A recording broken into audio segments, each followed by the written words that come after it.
What's up, Mike? Good evening. How's everybody out there in YouTube land? Welcome to the Dirt Road with Mike and Rick. That's Mike. This is Rick. And we had some technical difficulties last week. We made a video. I think the technical difficulty is that technically we're both idiots and we had no voice on the whole thing. So we were discussing the pick of JD Vance as vice president. JD Vance is vice president, and what that means and what it looks like and why we're discussing all that. But unfortunately, there's no audio now for that file, so you can get a video of us just staring at each other and mumbling, or we could just reshoot the video, which is what we're gonna do. But anyway, welcome to our beautiful barn here in the outer boroughs of New York City, and taking a ride with us on the dirt road. But J.D. Vance was an interesting pick, Mike. What'd you think of that pick of all the people he could have picked? I thought it was a solid pick. Why? Well, Vance is strong, right? He comes from a background that kind of makes him much more centered and much more, I guess, aware of what the issues would be for somebody like middle class America, people, the regular everyday people that make up this country, the people who work and strive and make things what they are. So I think he's a good representation of them. I think he'll resonate very well with them. He'll pull a lot of votes that way because of him. And I think he's just a very strong person. Like, he was a very vocal critic of Trump initially. You know, he came around with Trump on certain policies and others. He still disagrees with him. But he's honest. He's honest. He's direct. He hasn't been in the swamp that long to be completely corrupted. So I think it's a solid pick. Yeah, I think so too. I'm still of the belief, though, that vice presidential pick doesn't make very much of a difference when it comes to vote. I mean, maybe with Harris, it might make a difference in a state where it could be decided by 20,000 votes or something like Pennsylvania. Sure. But I just think the pick itself, whoever the vice presidential pick is, unless it's a complete and utter lunatic, I can't think of any times in history where I would think it even made a difference. We were talking the last time, a lot of people say that Pence helped Trump with evangelicals, but I don't know. I mean, to me, it was, I think Trump got the evangelicals when he put out that Supreme Court list of potential nominees. That's 100% why. Yeah, I think that assuaged the fears of much more than picking Pence. Yeah. So I'm just not of the belief that a vice presidential pick really matters all that much. No, I don't think so. I think the vice presidential pick matters maybe to the lobbyists, like the D.C. permanent class, those kinds of people, the establishment class people. They care about it because they want to know who they can go to try and lobby for what they want. You know, but I think that's really where it maybe matters a bit, but I don't think it matters overall. So me and you, we're like, all right, if something happens to Trump, then Vance is taking over. But I think Vance would be a solid president. I think he'd do well in the spot if he had to be. Yeah, maybe so. But I think what it really did, and this was my take on this is my reasoning of why I think he picked Vance. I think it was really more of a sign of where the party is going. Oh, and I compared it. I think it's very much comparable to when Clinton picked Gore, because if you remember, they were coming off of 12 years of Republican rule. Yep. The Democratic Party was in disarray, and you had Clinton representing this new, more conservative type of a Democrat, and he was, what was it, the Democratic Leadership Council, something like that he was in charge of, that he was a part of rather, and the Democratic Party needed something to, needed a new direction, and when Clinton picked Gore, he basically picked somebody just like himself, another fairly conservative Southern Democrat, and it was a message that this is where the Democratic Party is going. Yep. And it worked. I mean, Clinton. Well, yeah, he won handily. Yeah, and he was a fairly popular president. Yeah. And I think that's where the Republicans are right now. We're coming off of 12 out of the last 16 years of Democratic rule. Yep. The Republican Party has really been split between the old-fashioned type of Mitch McConnell, that type of conservatism, Mitt Romney, Paul Ryan, as opposed to where Trump seems to be taking the party in a more populist direction, a very different foreign policy, and he picked the mini-me. And if they win, I think that's going to change the Republican Party for a generation. It becomes Trump Party. If they lose, that gives the old guard establishment back the power. And it gives them an excuse to take over again. They can say, "See, this didn't work." Right. So I think in that sense it's important. But as far as getting votes, I'm glad that Trump didn't go in the direction of trying to get a regional pick or an ethnic pick, because I just don't think people vote that way anymore. No, I don't think anybody from the West is going to vote for a ticket because the vice president is from the West. I really don't. No, it's way more about policy than it ever has been. Even where you look at it like the single issue voter kind of things. I think that's a much bigger factor now than it probably has been in a very long time. And in recent elections, I'm talking like the last 3 or 4 presidential election cycles, that's been a major issue. Not like recently as in the months, recently as over the last, like you said, 3 or 4 election cycles for president. Like what? What particular issue are you thinking about? Abortion would be one big one, right? That's an obvious one. You know, Mhm. pro-life or pro-choice. There'd be both sides get very animated about that. The Supreme Court picks obviously were based a lot in part about that, about Right. overturning Roe and getting it back to the states. You know, so that was a big part of that. And then even beyond that, you have some people who are just mostly interested in, like, you know, deregulation, or maybe people interested in the energy industry or something like that, depending on where your job is. You know, I mean, how many people were laid off when Biden took over and shut down pipelines and shut down refineries, and you know, the war on oil, the war on energy has been dramatic and long. You had 8 years of Obama attacking the energy industry and trying to shut down everything he could. You had 4 years of Trump rebuilding it and making us actually energy independent, and then for the first time an energy exporter. And then here comes Biden, and day one he shuts all that down. Everything gets shut down. Keystone Pipeline, everything else gets shut down. And you're talking about billions of dollars in revenue lost, thousands of jobs lost. You know, a lot of Americans, everyday Americans, being put out of work for somebody else's virtue signaling on the world stage. You know, it's backwards. And ultimately, the vice president had nothing to do with that. So, you know, it's the president, like you said. You know, it was Obama's policies, not by. And a vice president has to toe the line nowadays. It's not like it was, you know, 100 years ago. The vice president is going to claim to believe and want at least whatever it is that the president wants. Yeah, they're like the right hand, right? They're supposed to be right there supporting the policy or helping implement policy. You know, under Biden's regime, we've had the border czar Kamala, who did exactly what she was supposed to do. She kept the border wide open and kept those people flowing right the hell across it. That's what her job was. And that's it. So you know, the vice president basically just can get given a job basically by the Right. president, but they have, you know, zero constitutional responsibilities other than to break a tie in the Senate. That's right. it. You know, so vice president, I pulled this up because I don't want to misquote it, but John Adams, our first vice president, the way he described it, the job was the most insignificant office that ever the invention of man contrived or his imagination conceived. You know, which is exactly what it is. It's a nothing job, except now, and I think it's really been since Carter. I think, you know, Carter gave Mondale a lot of, not authority, they don't have the authority, but yeah, I'm in on all the cabinet meetings, and, you know, basically when he spoke, everybody else knew that he was speaking for Carter. Sure. And it's grown since then. Yeah. But I just can't bring myself to believe that it changes anybody's mind in a vote, because we've seen too many times in the past. Look when Bush picked Quayle, the first Bush. Yes. My God, within 4 hours, the guy was the topic of every late night comedian, you know, going at him. And Yeah. Bush won handily. Yeah, he got You know, skewered. it didn't Quayle really got hurt. skewered. Yeah, But it he did didn't win. hurt the ticket, is what No, I'm it saying. didn't It hurt didn't the change anybody's mind. Maybe there's a difference this time, or was a difference before Biden dropped out because of the age of the two candidates. Maybe it was on people's minds a little bit, but I still don't think it's going to sway anybody's vote. Here's my thinking on that, right? And why I agree with you. I dare anybody to name the last 10 vice presidents. Well, I can. Anybody normal who's not a complete history nerd like me or him, all right? If you can name the last 10 vice presidents, right? In the comments below, name the last 10 vice presidents. Don't cheat and use Google, folks. But that's the reality of it, right? We Sure. voted. We're voting for policy. We're voting for what policy that person's advocating for. Yeah. So in Trump, it's the MAGA policy or Make America Great Again policy. It's basically American, not exceptionalism in regards to like pushing everybody else down, but just in that returning back to us what should be ours, you know, restoring our country back where it should be. And I think if Trump wins, like I said, I think this changes the Republican Party for a generation. I think Absolutely. At least. definitely becomes Trump's party. The MAGA party. Yeah, and the Right, old days yeah. are gone. But now we have a new wonder or mystery, and that's who Miss Harris is going to pick to run with her. And it's interesting hearing all the pundits on TV talk about how this one would help and that one would hurt and this one would help.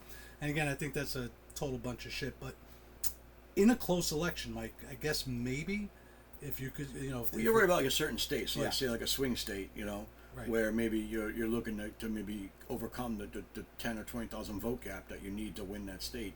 In a swing state, your pick in that regard might make a difference, and it might help on the down ballot races in some places as well. It might. I mean, so there are people talking a about big how if, she though. may pick Josh Shapiro because he's supposedly a pretty popular governor in Pennsylvania, or Roy Cooper, who's a pretty popular governor in North Carolina. North Carolina, right? But if I were advising the Democratic Party, I would advise her to do what Trump did and pick somebody who more establishes her, if she has one yet, you know, her vision of where the Democratic Party should go. If I were her, I'd pick a complete left-wing person who thinks along her lines. If she really believes that this is what America wants, she has it in her head that this is what the American people believe, then she should double down on that, in my opinion, like Trump did, and pick someone just like her, as liberal as her, with the same sorts of views as her, and go for broke. Yeah. Well, I agree with you. I think that the Democrat Party, for as far as the vice president pick side, they have a problem that like Vance and our side doesn't necessarily have. The Republican side doesn't really have right now, which is that they have this whole civil war within the party, right? So we're talking about the Palestinian, pro-Palestinian Right. side of their party, who's very much, gone full anti-Semitic and like nuts on it, and now they're even attacking, like they're planning on protesting the DNC, and they're going after.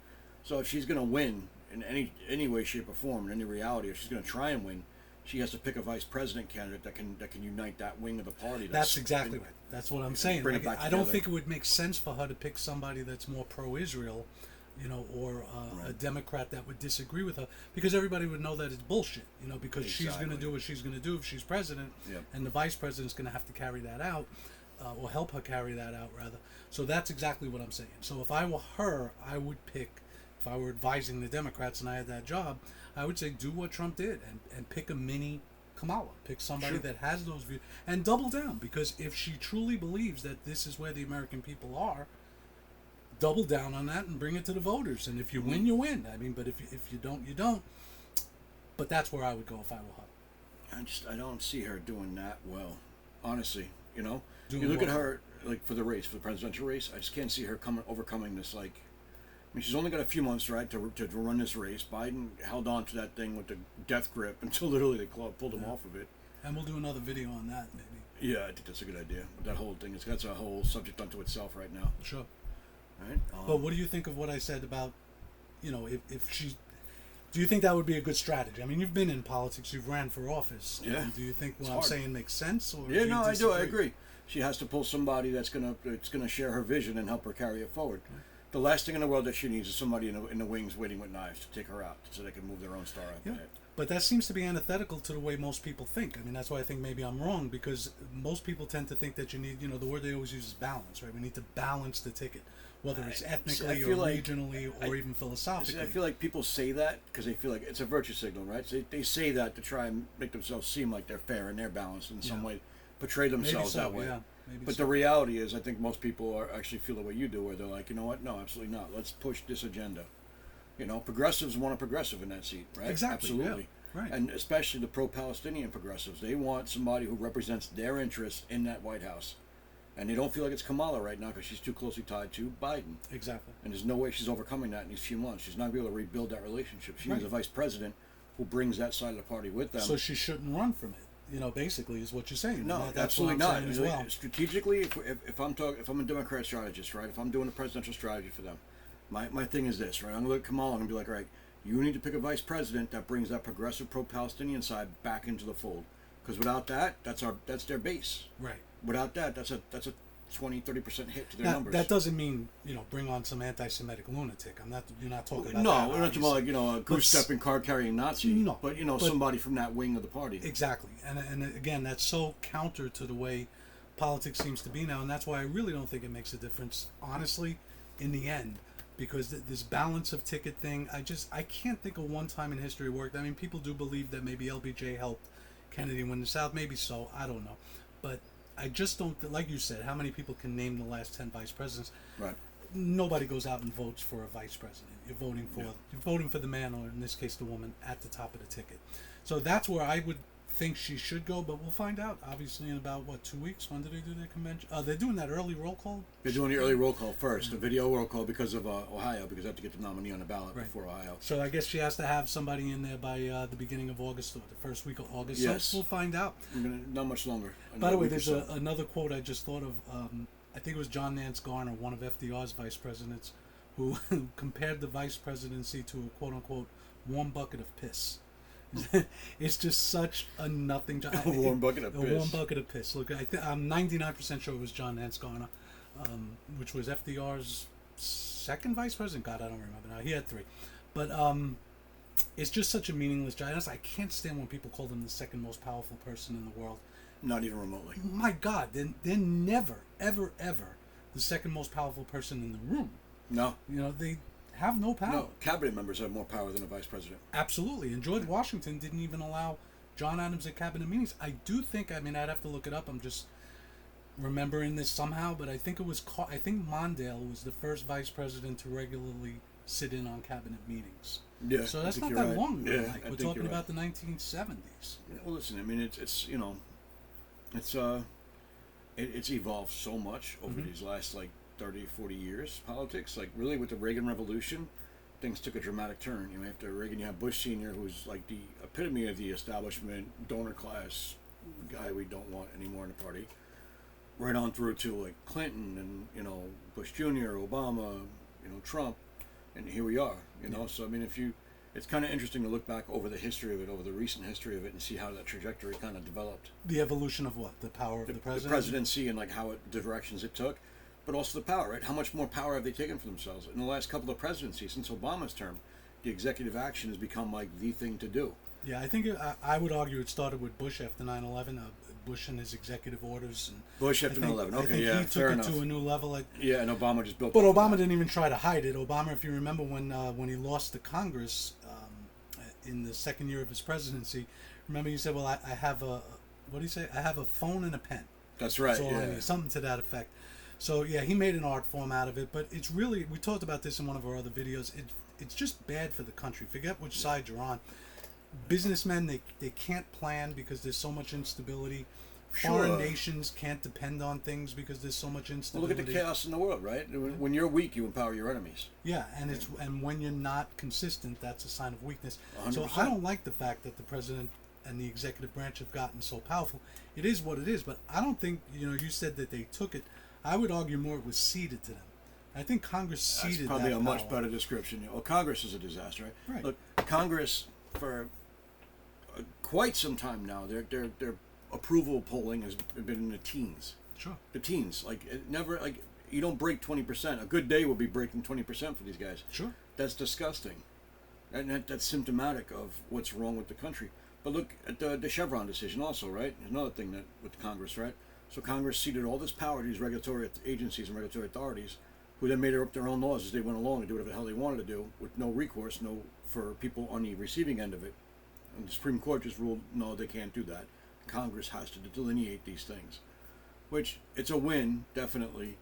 It makes me wonder, though, because since we know that lobbyists go there with the bills pre-written and basically pay these guys to put the bills out on the floor, what are you going to get? I'd still rather that than regulations. I'd still rather have Congress, as corrupt as they are, be the ones making these rules. I agree. I agree, because you're setting the tone back to where it should be. And maybe if you get enough people in there who actually, want to do their job realistically, we could start to change that. But they don't want to do the hard votes. They don't want to be on record. Because they're worried about getting elected again. And they're donors. Well, yeah, that's the problem with the donor class, right? That's the problem. But anyway, so it should be interesting. We'll see who Kamala Harris picks as her running mate, and it's going to be an interesting time. I mean, obviously the dynamics have changed now. We were just talking upstairs how now Trump's the old man in the race. That's right. He's the old man in the race now. He's going to have to play a little bit differently now, because Kamala being in the race is a little bit different of a race now. So now he has to kind of train strategy a little bit, his talking points a little bit, and tone down on some things, bring up on other things. Yeah, and she's in a tight spot too, because she has to defend Biden's record, obviously, while trying to kind of extricate herself from it. Build out her own brand. Yeah, so she's got a tough card to play, a tough hand to play. Listen, I think the Democrats mostly just handed her a loss. I think they were trying to save what they could for the down ballot races, and they handed her a loss. That's what I think is happening here. Because I mean, look, she got picked as a vice presidential candidate. She didn't make 1% in the primary for president. No. So she was never the most liked candidate to begin with. And that brings back what I was saying. As bad of a pick as that was, and that was just such a bad pick by Biden. Oh, without a doubt. It was a DEI hire. He said it himself. Well, right? he said it himself. Black female. Yeah. He said he's going to have a black female. I mean, of all the black females in America, I think he could have found a more qualified one. I mean, it's so ridiculous. Without a doubt. And it's just so racist for him to even think that way. I mean, but we know the way he thinks with the "you're not black if you don't vote for me" and all that. Yeah, that was how he didn't lose on that one comment. Oh, you're not black if you don't vote for me. How anybody, I still, it boggles my mind. But who knows? I mean, she may turn out to be a very good candidate. You never know. we'll So see. she won every race she's been in. Let's put it that way, right? So she hasn't lost a political race yet. She was won in California. Well, first she was appointed to the Senate, right? Right, but she won like And you she know won on DA her own, positions. She won DA positions in San Francisco. She got appointed to the Senate. She won her state attorney general's race in California. She was appointed to the Senate and then won a race for the Senate. She won it on her own right after the So after I mean, filling out that she really term. hasn't technically lost a political race yet, other than the presidential primary, if you consider that. But she got picked as vice president anyway. So Listen, if she surrounds herself with the right advisors, which obviously Biden wasn't doing, but Biden wanted to run. I don't know if you remember, but I had mentioned to you one time at one of our barbecues or something that I think whichever one of these two guys, Biden or Trump, decides to run on as if it's 2020, is going to lose. So if Trump kept going on and on about the election being stolen, I thought he would lose, and if Biden goes on and on about January 6th, I think he would lose. So either one of them that's going back on that particular time, I think would lose. But Kamala Harris, if she's going to follow Biden's lead and just keep on going on this January 6th threat to democracy, Mike, I really think people are done with that. I just think they're done with it's that, done. and I think she'll lose. Look, the threat to democracy thing, how they're trying to fight to preserve democracy, but yet here's the party who just basically took every primary voter for the Democrat primary and took a big poop on your vote and said, nope, we're going to give you this person instead. Good luck. But if that's what they're going to run on, democracy. I just think people are losing. I just don't think it's hitting as hard as it used to. I don't think it hits hard at all. I think people are seeing through that bullshit. And if she's going to go in that direction, I think she's going to lose. Oh, without a doubt. She's got to run on whatever it is her policies are, and she's going to have to make that clear pretty soon, because Trump's going to be able to just pin her to Biden's policies, which have all been failures. And I'm talking objectively. Forget whether I agree with them. They're failures. Yeah, they're failures. We're here with higher prices, a world at war, and open borders. So obviously absolutely. he's failed. He's been on the wrong side of everything. And Absolutely. if she allows Trump to identify her with that and those policies, she's done for. So she's got to figure out some way to make herself, and yet at the same time she's in a tough spot because she can't diss Biden. She can't claim. Well, no, she has to support his presidency and his time in office or whatever without tying herself to it. It's a tightrope. She's got a very, very, very narrow tightrope to walk with that. Yeah, she's got a tough road to hoe, and I think it was a bad. I mean, I guess there was nothing else they could do at this point, but I think they would have been better off with a different candidate that could have extricated themselves or not been aligned with Biden's policies. Right. If you had somebody from outside of that sphere, they could have been like not Biden's policies. They could have reinvented the whole thing and much better. And who's not required to defend those policies because they're the current vice president, so they would be able to come in and kind of attack Biden without attacking him and create their own identity. You had a catch-22 though, because if they tried to get rid of Kamala, then what do you have? You're getting rid of the black female, so you're saying your DI initiative is wrong, and then you're kind of shooting yourself in the foot with your whole ticket. So no matter what they did, they were going to lose a big chunk of their support base that was involved. Yeah, I mean, their only other option was to have a convention the way the conventions used to be 80, 90 years ago, where the convention actually does pick and vote and pick on who they want at the top of the ticket, and then as vice president. They just weren't going to go in there. It would be too chaotic, and I don't think they would have done that. Yeah, it would have been a lot. I mean, they already have enough chaos. They're trying to probably mitigate that now, and I think that an open convention would definitely make that even worse. Yeah. I agree with you. Anyway, what do you guys think about that? You can always comment in the comments section. Let us know what you think. Know who you think Kamala should pick. Do you think it makes a difference? I think she picks Pete Buttigieg. Oh, I think she'd be signing her own death warrant if she does that. Yeah, but she's not bright. No, she's not. They would never let her pick him. No, he's an empty vessel. He's a nothing. He was a mayor of a town, and he failed transportation czar, whatever they call him. I tell you right now, Trump would be popping champagne on Instagram if they pick. I just want to see. Him. I want to see him on the stage with Vance when they debate, so Vance could just squash him like a bug. Well, he's already made comments, Buttigieg, about Vance and claiming that he's more of a Midwesterner than Vance is, and it's just not that. Listen. So JD Vance, right? Hillbilly Elegy, his book. Rick has read it. Great book. I read the excerpts. I have not read the book yet. But I read that when I have it on my list. I will be reading it. I promise. And as soon as I do, I'll update you guys. Yeah. But this guy basically came from nothing, right? He was an enlisted Marine corporal. Went to Yale Law School, became a lawyer, became a venture capitalist after that. So he literally built himself up from nothing. And then you have Mayor Pete Buttigieg, who's nothing more than a partisan hack who can't even manage the transportation industry at all whatsoever. Yeah, they're not picking him. There's no way. I just think it'll be funny to watch him get trounced. They're not picking him, and I doubt very much they'll pick a senator because the Senate may be too close to risk that. No, they can't risk a senator right now. So they are I tight think as they'll it is, pick and a they don't lose governor. seats. I think they'll pick I think they are going to go on a balance the ticket sort of a thing, which I think is a bad idea, but I think that's the way they'll go, and they'll probably pick a Roy Cooper or somebody like that. That can quote unquote balance the ticket, but we'll see. Let us know what you guys think. Yeah, it's going to hurt them. I agree. Yeah, let us know who you guys think she's going to pick for vice president. And as soon as we get the nomination, we know who that pick's going to be. We'll definitely get back out to you guys and we'll discuss that person. And join us next time on the Dirt Road. Don't forget to like, comment, subscribe. That's all good for the algorithm, I'm told. That's true. It is good for the algorithm. And, get in touch. Let us know what you're thinking, all right? We appreciate all the comments and suggestions and, fashion advice for Rick. It's all good. We appreciate it. All right, on that note. Good night, guys. Enjoy. Bye.